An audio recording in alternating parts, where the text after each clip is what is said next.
Welcome to Coloring Your Hair with Madison Reed Radiant Cream Color. In this video, we will show you how to touch up your roots and color. To find the correct processing time for you, refer to your instructions alongside this video. Start with dry, unwashed hair. The day after your last shampoo is best.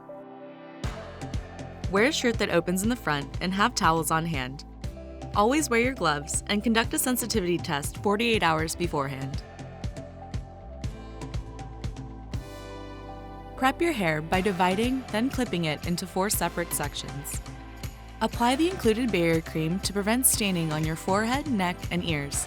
Don't get the barrier cream on your hair, as that will block the color from your hair. Wash and dry your hands and put on the gloves provided. To use a bowl and brush for application, simply pour the contents of both the color and the conditioning color activator into a bowl and mix well using a brush. To begin application, unclip your first section and color your new growth, meaning your roots, using a bowl and brush. Work your way down in rows that are 1/4 inch apart, one section at a time. Use about half the color mixture on your roots, saving the rest for the mid-lengths and ends of your hair. To use the activator bottle for application, puncture the color tube with its cap. Squeeze the color into the conditioning cream applicator bottle.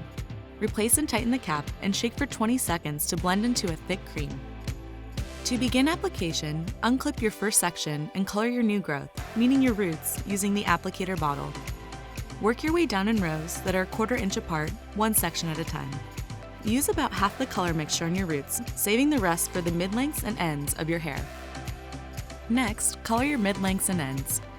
Starting where your roots stop, continue with each section of hair. Massage the color down your entire length of your hair to the ends, using a wide-tooth comb or fingers to distribute evenly. Put on the cap provided. Leave the color on for 35 minutes, or if you're covering stubborn grays, leave on for an additional 10 minutes. When your processing time is up, rinse your hair until the water runs clear. Then shampoo, condition, and enjoy your gorgeous new hair color.